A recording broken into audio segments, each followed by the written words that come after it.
So we're gonna do take number 2 here. We had a little technical difficulty to start with. No biggie. But yeah, we'll run it back again from the top. So thanks for letting me come down and hang out with you and talk about your journey as a surfer and an entrepreneur and just learn more about you, the person, Tony. Yeah, man. It's really nice to be home. I've been gone for 5.5 months, and it was awesome to see you roll up with your baby here at the business on a nice Easter weekend. And Yeah. I was like, hey, let's do this. Let's do a podcast. Let's talk about my story. Because most people that live in the area or see me on social media, they just kind of imagine me as this pro surfer that makes a ton of money and has the best life. But the lifestyle that I've created is really from working super hard with the passion of my professional surfing, but really leveraging that with my business. Heck yeah. Well, you just hit so many points, like in like 2 sentences that I can't wait to dig into. But I also the way that this all came together. I always love how things come together, just like organically, or just I sent you a note on Instagram like 3 months ago. I was like, hey, haven't talked to you in like 5 or 6 years probably, but hey, you want to come do the podcast? And you're like, yeah, that sounds good, but I'm traveling, hit me up. And then I was over at Magic Beans getting a coffee with Sonny, and I saw some activity over here, and we just walked over. You happened to be here, and here we are. Yeah, So. that's cool. That's awesome how it organically happens. And Yeah. Congratulations on your kid, Sonny. And Thanks, man. that's a really fun opportunity to be a father and do what you do too, on a day-to-day basis.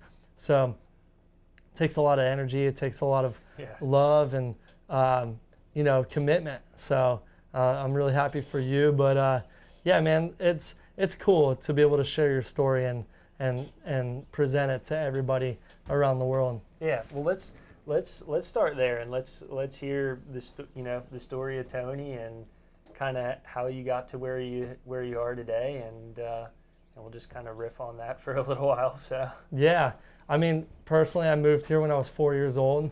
I moved from Williamsport, Pennsylvania. We moved here in 1993. Mm-hmm. We lived in a hotel off of Market Street. It's no longer there. It's called Whitey's Motel. It's a staple of Wilmington. It definitely is it was a cool spot. It's just over by the radio station off of Kerr and Market. And we had a bunch of breakfast, lunches, and dinners there. Yeah. And then my parents they came down here to connect with like the boom of the construction business. Mm-hmm. My father's a tile man, and he does backsplashes and mosaic, all kinds of stuff with ceramic and bathrooms, showers, so forth. And my mom and him found this small little place in Cary Beach to rent. We moved into it for a couple years, and then they've finally found their dream spot of building their own home in Cary Beach Village. So I've really been raised down here. So I've done the Carolina Beach Elementary, the Myrtle Grove Middle School, the Ashley High School, and being the all 4-year graduating class from Ashley High School. So that's something proud to present. And then I wanted to go off from here to go into college in Flagler, but didn't get accepted, and my SAT score was really low. It's probably one of the lowest in the state of North Carolina. So test taking was not my big thing. I had a 4.0, but I ended up having to go to Cape Fear Community College, which was a blessing in disguise because I saved so much money that way, and I ended up having like a 3.9 to 4.0 GPA there, and I automatically got transferred over to UNCW. So that was sweet, and was able to acquire a couple scholarships in the meantime. Nice. So that was sweet, and I was able to stay close to home, but then also have the exposure to travel and get some exposure to Hawaii and have a chance to surf bigger and better waves. Yeah, I mean, I think every little kid's dream, or not every kid, but generally speaking, it's like every kid's dream is like, yeah, I want to be a pro surfer, I want to be a pro athlete, I want to do all this, and like you got to do that, but also you continued to go all the way through school and get a college degree. And so like how was the balancing of trying to be a professional athlete and be a professional, and get your education? Gosh, there was a lot of struggle, so much adversity to get over. There's been a lot of people to thank, and there's a gentleman by the name of Greg Rupp that had a dentist office in Ocean Isle Beach, and his son was an avid competitive surfer that was a shortboarder, and I had to dabble in so much of just shortboarding and longboarding, and I did a little bit of stand-up paddleboard. I did bodyboarding. So that gentleman, drove me down to Florida like 25 times a year. Wow. Just to compete in this National Scholastic Surfing Association. And not only did he do that, but the surfboard shaper that I was riding for with Perfection Surfboards, Kelly Richards, such a big supporter of my upbringing, of my youth. And you can't leave out like Jerry Upchurch, who his son was one of the best surfers right here in this area. And that's somebody that I always looked up to, just to be able to get to that competitive level as him. And then my family has just always been the biggest and the key supporters of my professional surfing. So got to dig deep. School was a hard balance.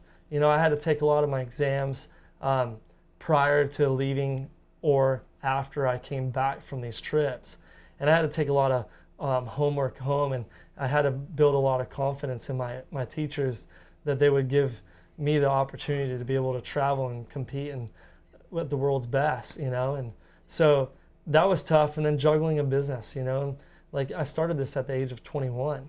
So, there was a lot of sweat, tears, and there was a lot of, really scary moments, and a lot of moments that I didn't think that I was going to be able to pull through. And I've had to rent through multiple people, and I've had a lot of mentors here in this area.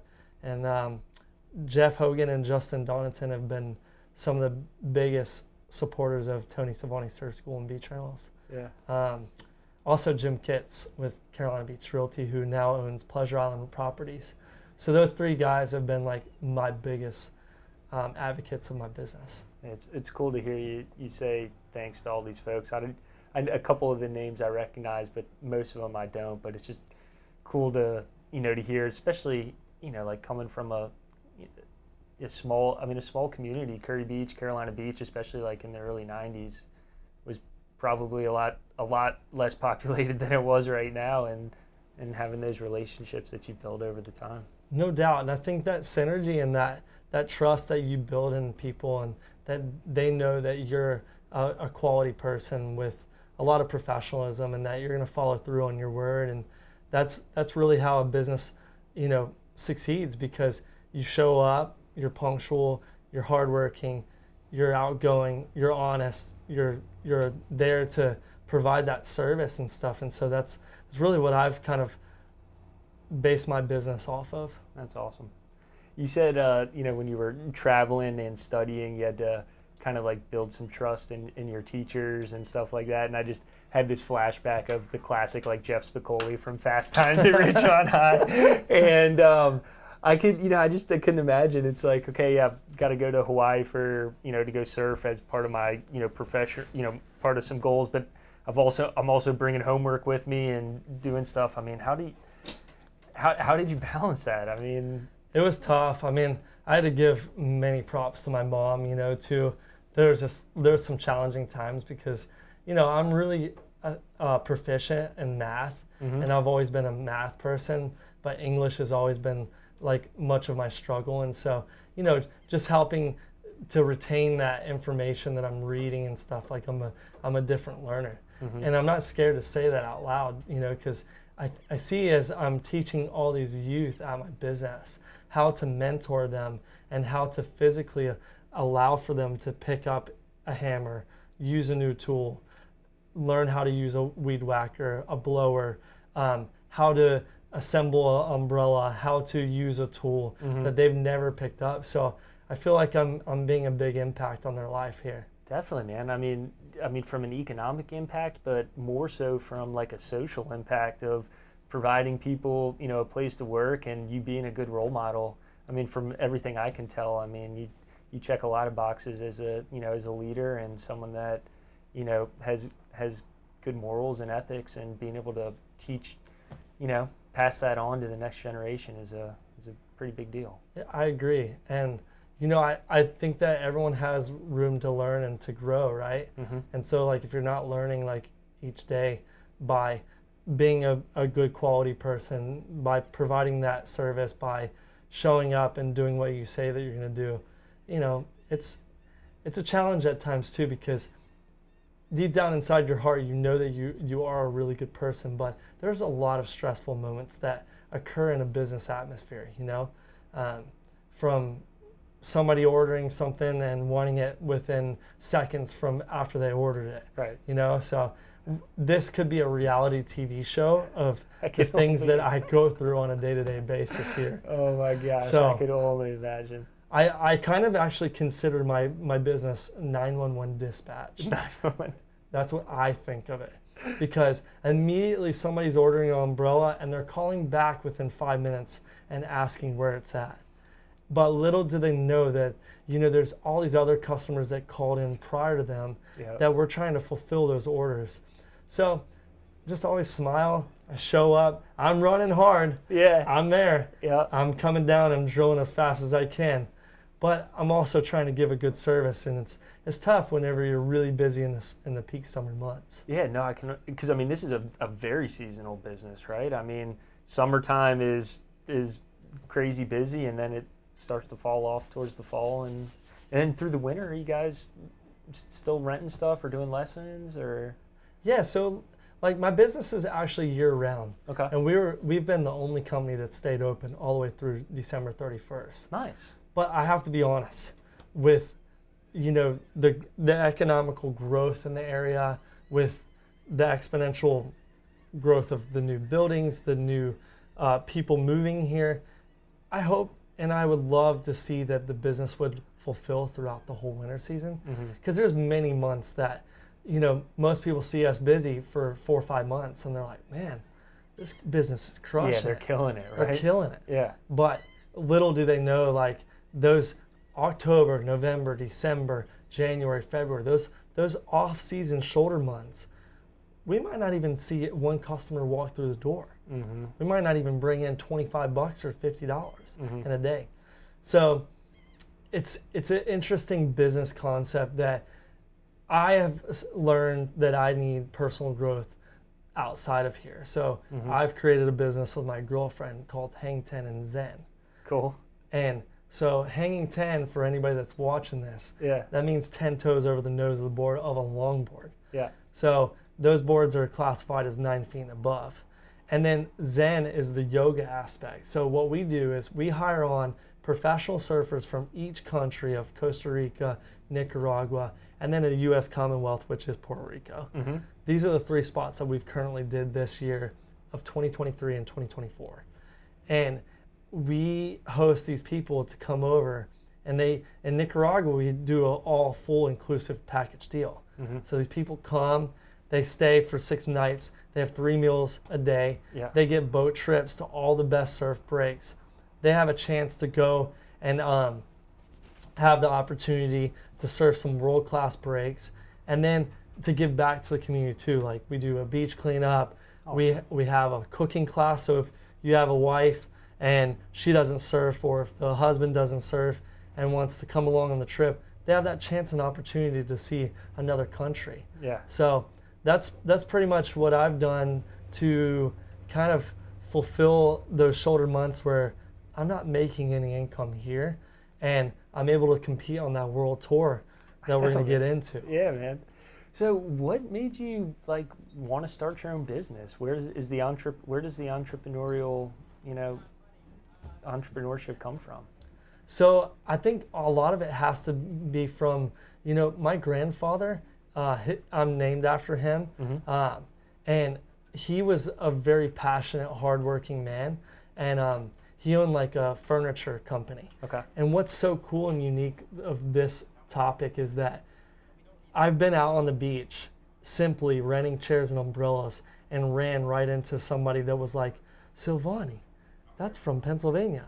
No I way. bought some furniture from your grandparents. No way. Is that your parents, or wait, who are they? And it was my grandparents. So I give a lot of pride into my family too, like my mom and my dad. They're both the most hardworking individuals, and they've instilled that into me. And I don't know, I just don't like being bored. I don't like being Yeah. tired. Yeah. You can't sit still a little bit. Yeah. Oh my gosh. So how many businesses do you have? You have the surf school and rental business here. Yeah. Ten and Zen. Yeah. Any other?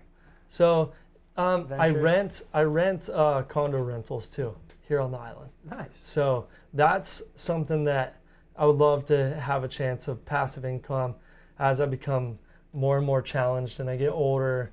I'm not going to have the agility to be on that beach running as fast as I can to set up chairs and umbrellas and delivering kayaks and bikes. So yeah, I do rent condo rentals. I think my next goals in life are marriage, kids. I think I've said that for many years, but when the time's right and when it happens, and I fulfill that opportunity, that's what I would love. I'd love to start a family and be a father figure, but I was joking around with your videographers, and I was just telling them, like, all these employees are basically my kids. I know that. So absolutely. if I never have kids, this is my baby right here, but then they're my other babies. Yeah. How many, during peak season, how many people do you have on the payroll? So on peak season, I think we have like roughly right around 25 on the payroll, That's a lot of. which is tough because, you have shop employees, you have people that need to be answering the phone calls, facilitating the service of the check-in, and then you have 2 ATV drivers on both sides of the beach of Carolina Beach.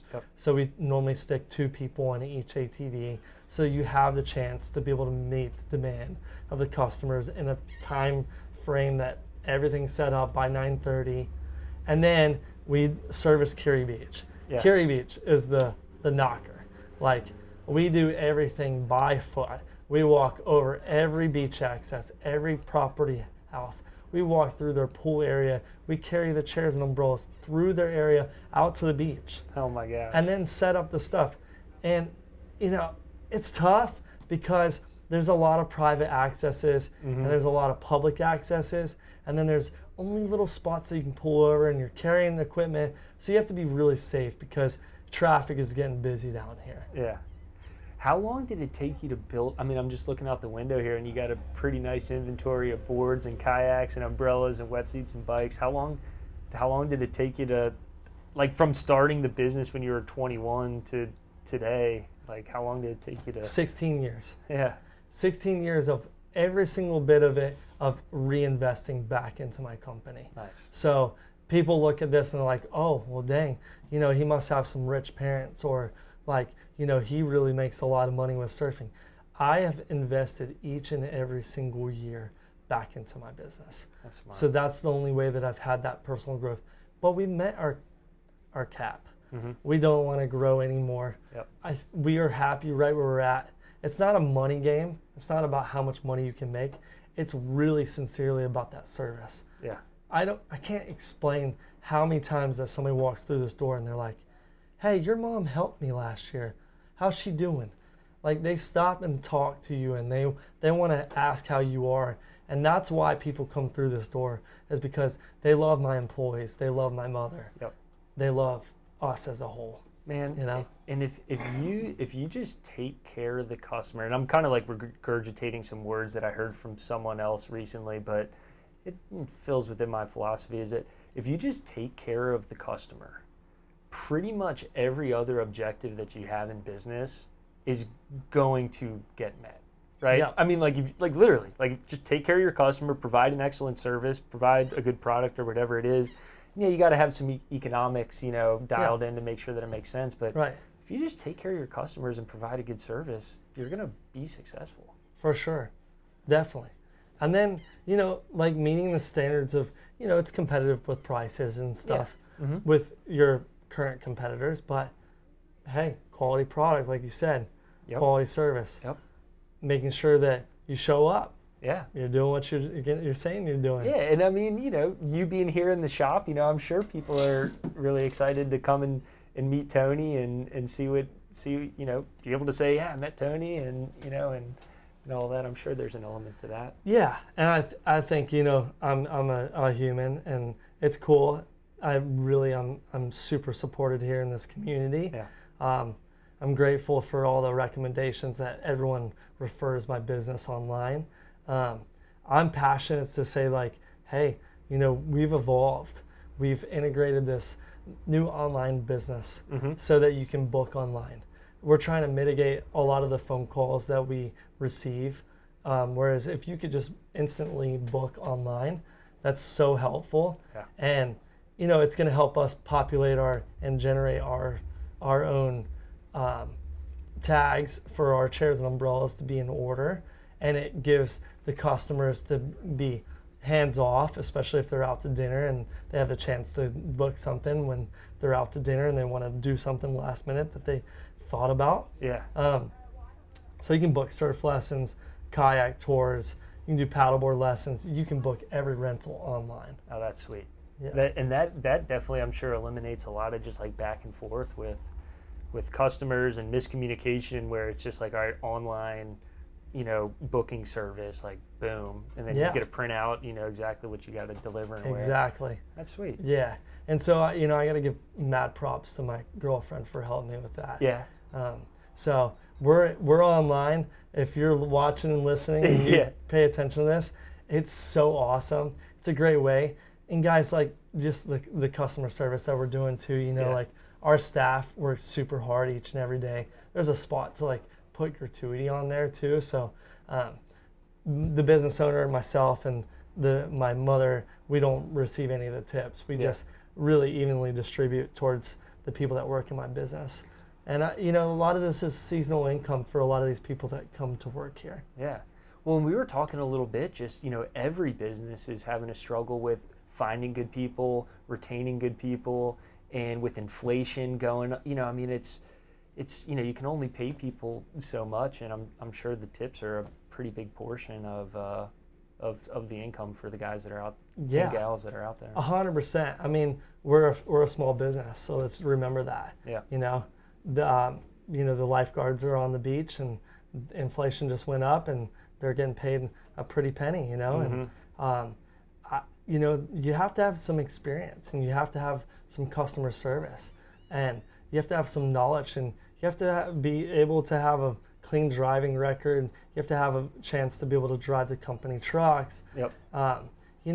And there's a lot of risk, and there's a lot of safety and stuff that is all involved. So you hit the nail on the head with that. Like, I try to pay my staff really well, but also, those tips are really a great way that they can be incentivized too.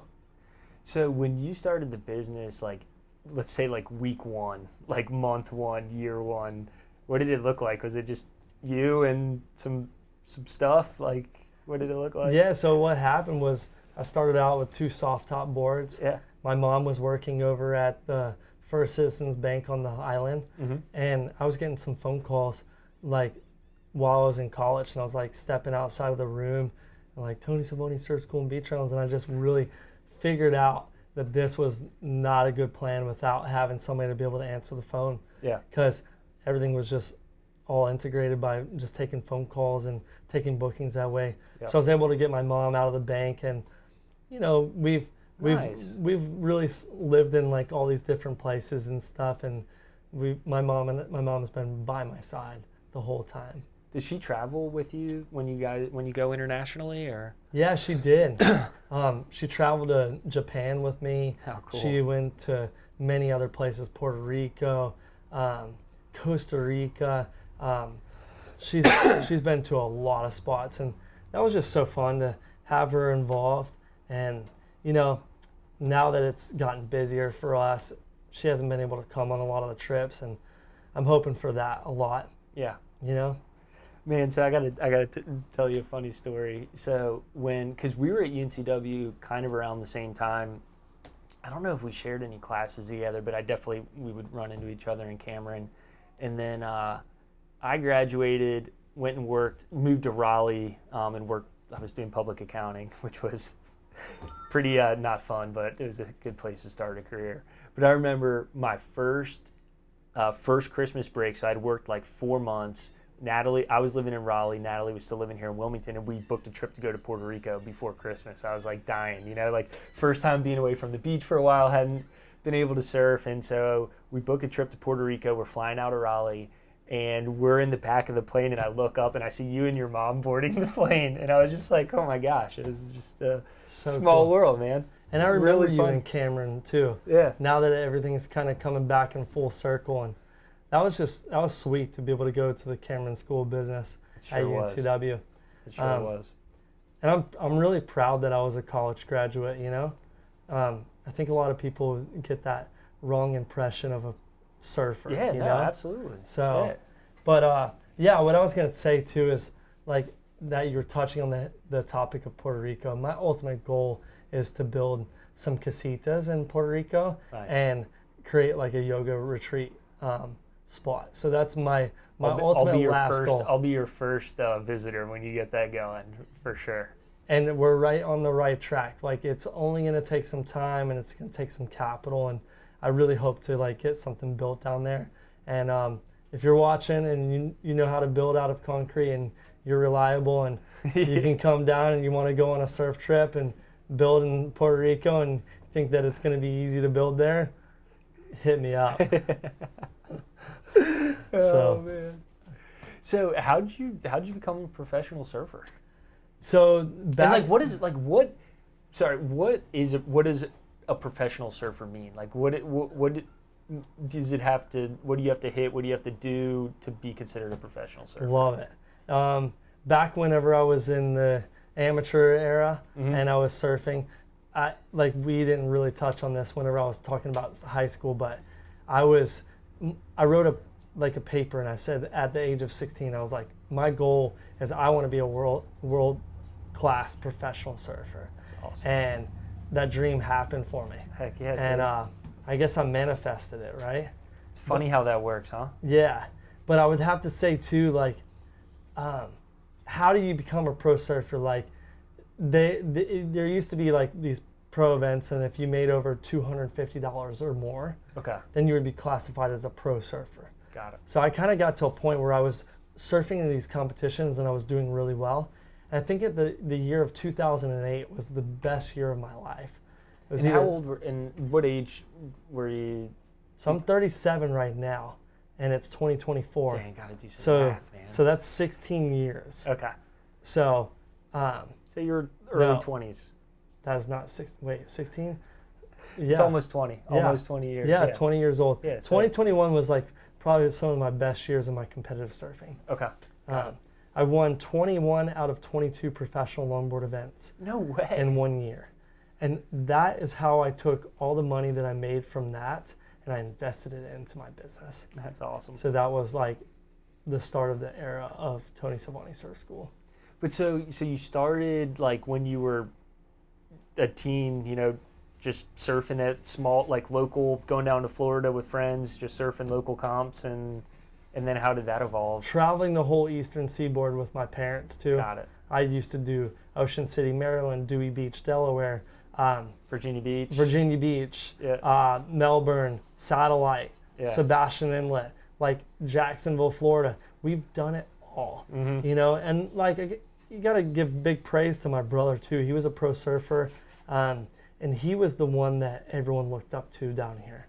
Okay. So I was the shortboarder. I was this young kid with too many teeth in my mouth, and I was like a great white shark coming at you.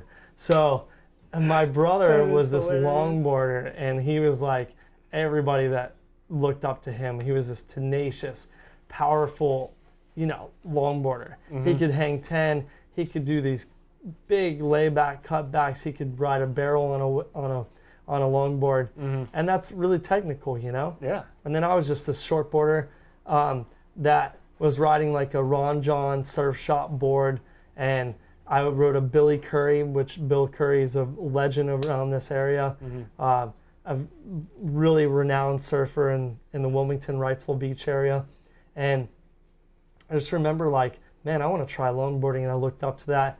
I'm kind of goofy, I'm long, I'm fairly tall, I'm like 5'10", but on the shortboard, I think that the aesthetics, I looked a little bit more beautiful more on a longboard than I did on a shortboard. Yeah. And I kind of got burned out. Like I really liked the longboarding aspect because the surfers have such a better demeanor, like in competitive surfing. It's really intense on the shortboard.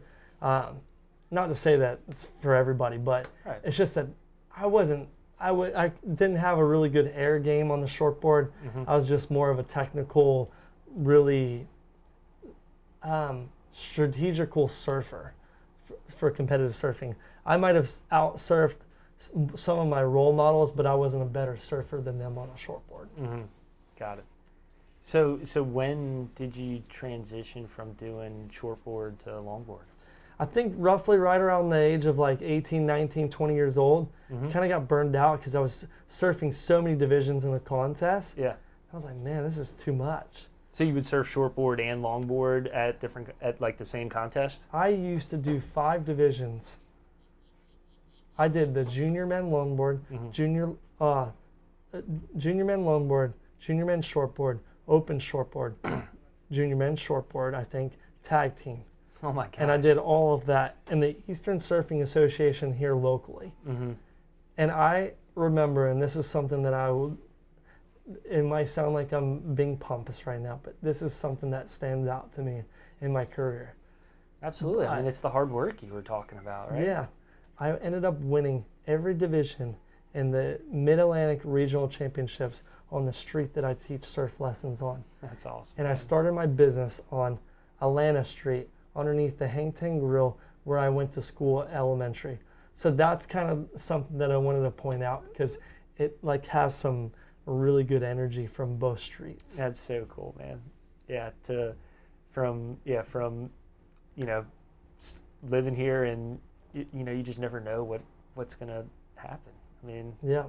So, a lot of people I think have the this prejudice that like what a professional surfer is, and just with everything, there's a pretty good reason that people have an idea for how people act, or some type of prejudgment of what that is. But in your experience traveling around the world, I mean, you think all right, professional surfer, go to the events, party, chase girls, do all that stereotypical stuff. But yeah.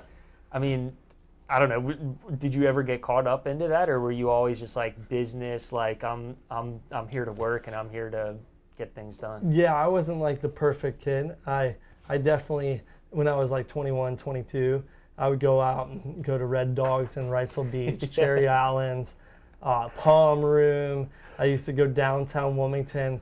I'd cut up the dance floor. I'd probably have a beer or two, but I was a lightweight, so I would definitely, I wouldn't be somebody that would be staying out partying forever. Yeah. But then I got out of that, and I was like, this is not for me. So, and then, I don't know, I've always had these dreams and aspirations of early on in my life, in my childhood year, where I used to have these little fire trucks and like police cars and stuff, the little toy cars. Yeah. And I was like, man, I want to be a cop.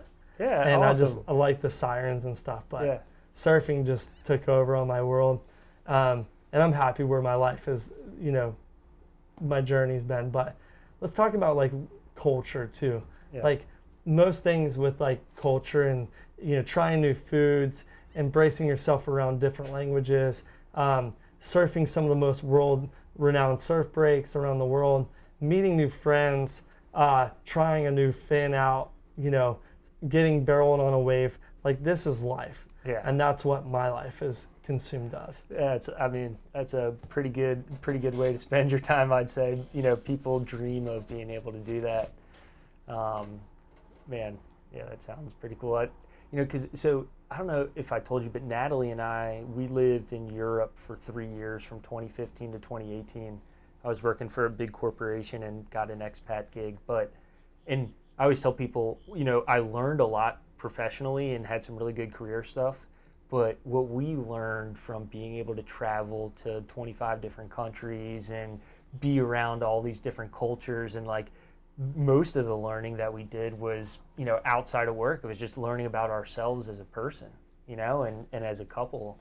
And you get to travel around the world and do that all the time. Yeah, and it was cool to hear your story with like you speaking some, German, and like there's different dialect, for each little area. Yeah. And there's just so many, such a diverse culture around the world. And that's what makes the world go around, right? Yeah. And I think like when you learn Spanish and stuff too, I'm not fluent in Spanish. I probably can speak like 20%, but the goal for me is like to get more bilingual in Spanish, so that way you earn that respect from the people that you're around. Exactly. And then you order in that language and you have the chance and the ability. So, of course, a lot of my friends that are from around the world in these Spanish-speaking countries, I'm working on it. Yeah. So, nice. Practicar todos los días. There you go. Hey? You practice every day, man. Yeah. So, when, and also, so like traveling, you learn a lot about yourself.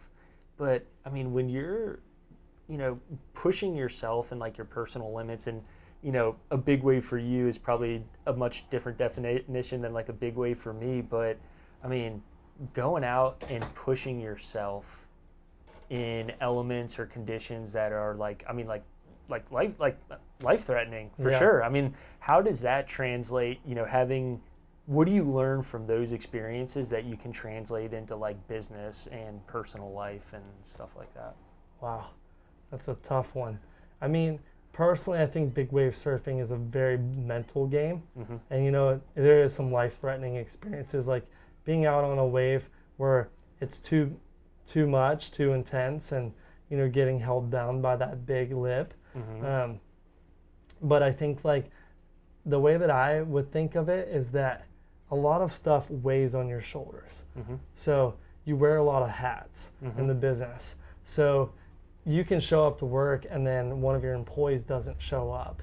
So I think the example that I'm trying to get at is that riding that big wave can be up and down and ebbs and flows, right? And you can conquer your goal. But sometimes you come to work and then next thing you know, somebody doesn't show up, and then you have to fulfill that part and work hard, and it could just ebb and flow the whole time for you too as well. Yeah. And so I think that that's the adversity that you have to overcome. And I think big wave surfing for me is something that I really like.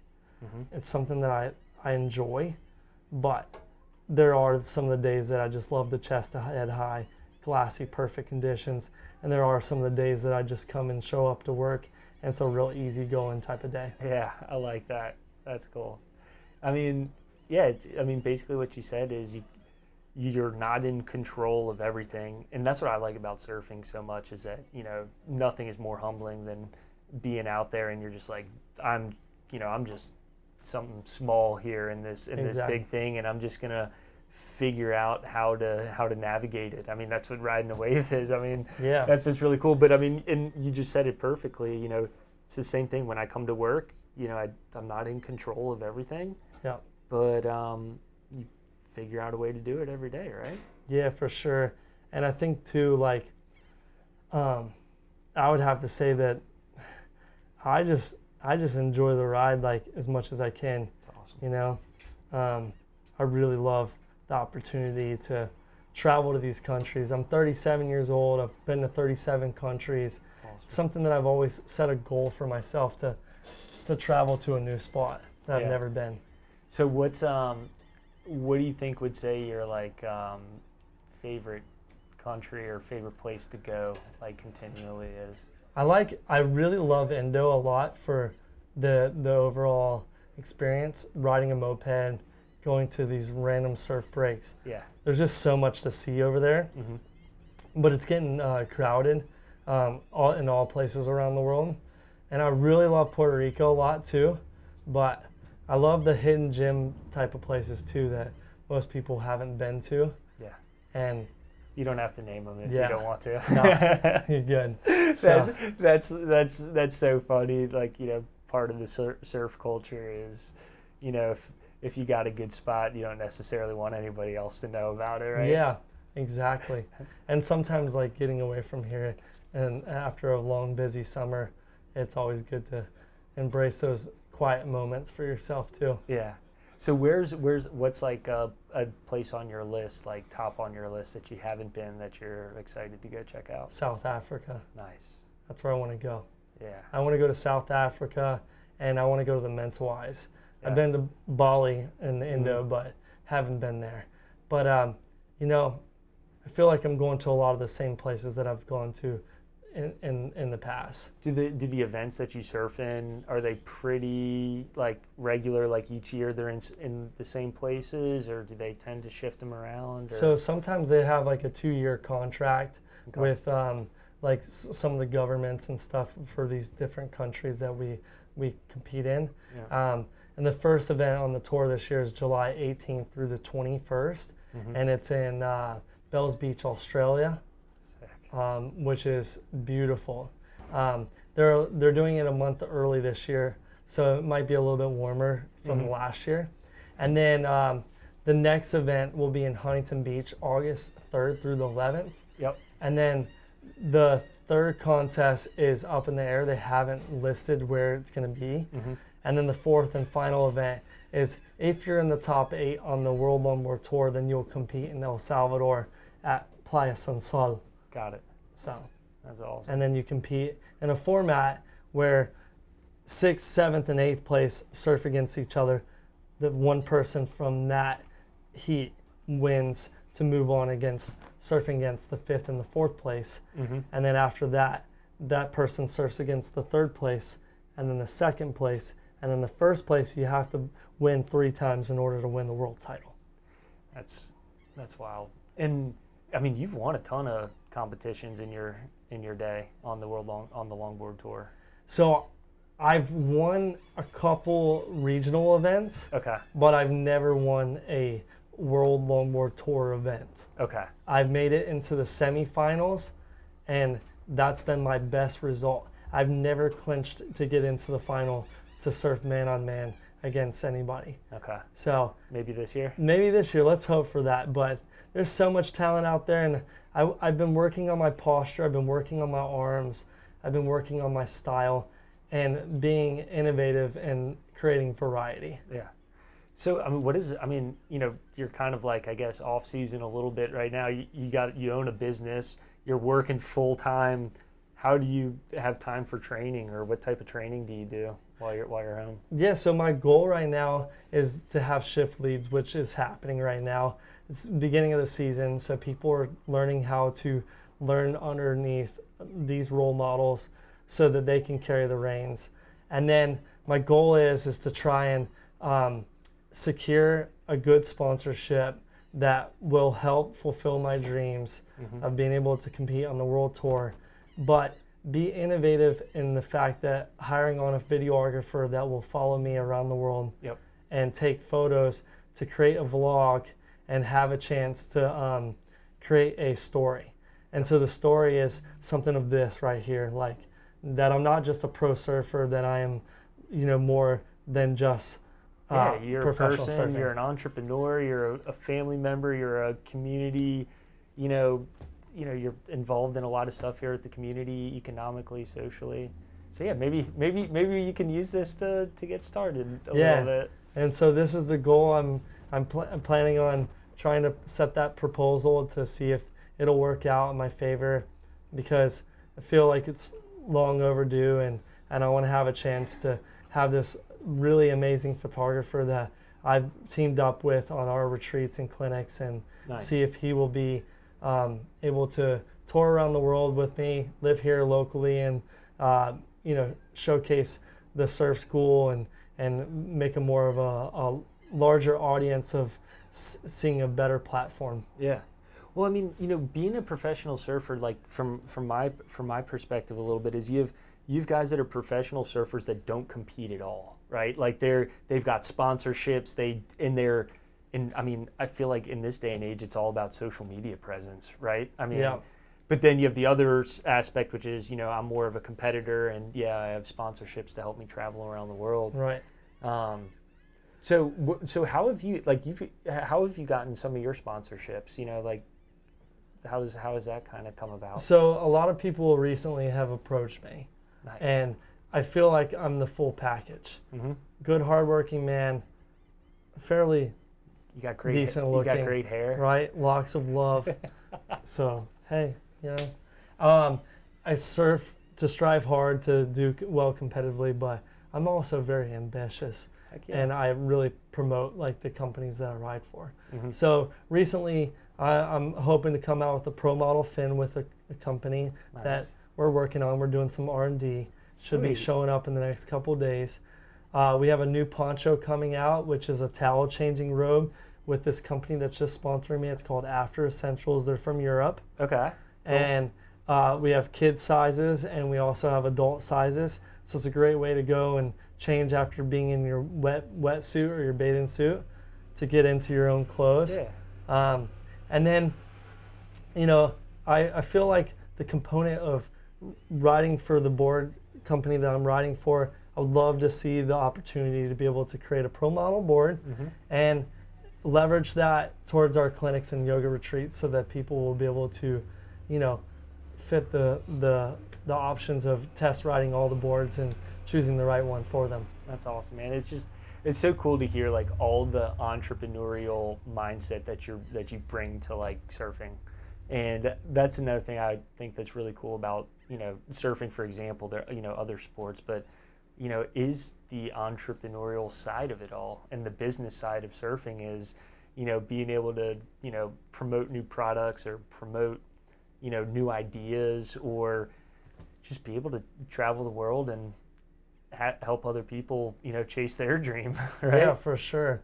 And I think it's important too, that like a lot of the companies around the world see how much of a asset that these people that represent their brand to fulfill like more potential sales and more growth in so many different areas. Yeah. I can only speak for myself, but I know that I've done such a great job for so many years, and I hope for more and more growth here in the future. Heck yeah, man. Well, so if you were to win the lottery tomorrow, like $500 million, what would you do? What would you do differently? I would end up finding somebody just to manage this business here and run it, because I feel like I want to create a legacy here in Carolina Beach. My name's all over every product. Yep. So I want to stand behind that. Heck yeah. But I would take my mom, my sister, my brother, my dad, my girlfriend, and her family on a trip, and we would just go somewhere and just spend some quality time together. Heck yeah. And that's what I would do. Maybe the Mentawais or something like that. Yeah, or maybe just go buy an island. So, Hell yeah, there you go. Yeah. and have a chance to, buy that island and then never come back for quite some years, and then show back up. And I still would work because I love working. I don't mind it one bit. I like being on the go. I don't know. I'm just driven. Yeah, man. Well, I mean, I like asking people that question, because the people that are truly happy with what they're doing and truly, are doing things for the right reason are kind of like, I don't know, you have to be sick to have $500 million in the bank to go do cool stuff. But at my core, like, I wouldn't really change much. I'd keep the business, I'd keep surfing, I'd, just spend more time with family and, and put more investment into the community, whether it's time or money. For sure. And you would get taxed quite a bit on all that money too. Yeah, so you'd be able to let's not forget about that too. Yeah, that's for sure.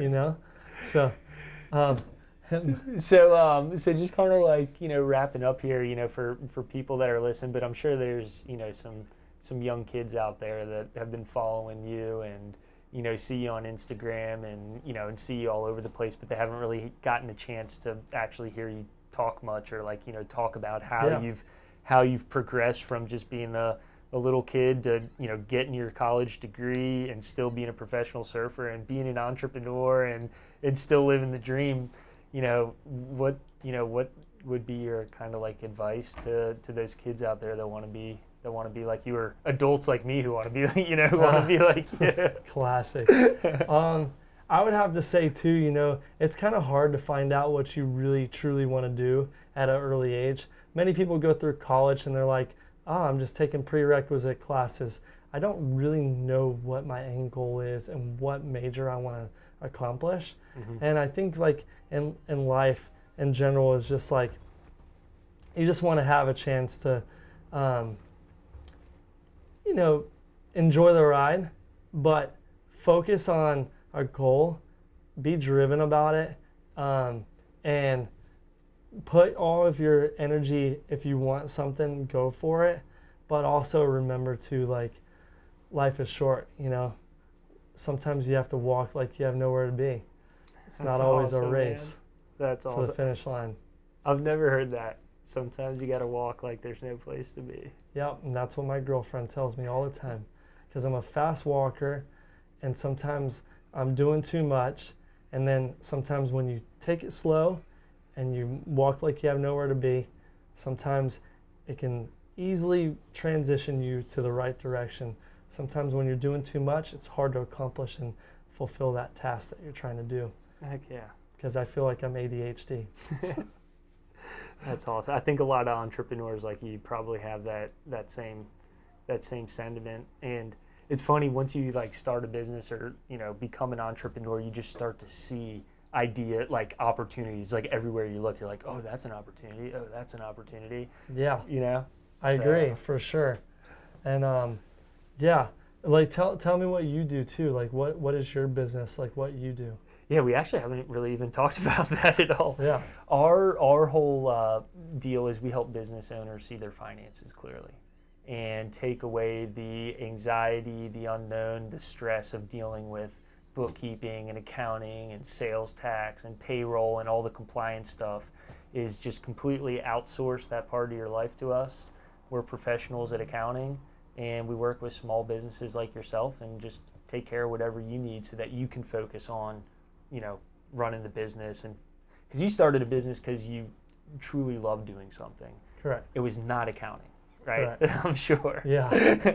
So why focus? Why spend time doing accounting when you could be, talking to more customers or coming up with the next idea? So correct. Yeah. So we do everything from just basic bookkeeping services to high-level fractional CFO. If you want to go raise some money to, develop something in Puerto Rico, and that's something that fits into what we do, is help put together a business plan, introduce, we have a pretty good network of folks and can make some introductions and all sorts of stuff like that. So nuts and bolts to the big picture, That's and cool. anything in between. And Chris, what's your company?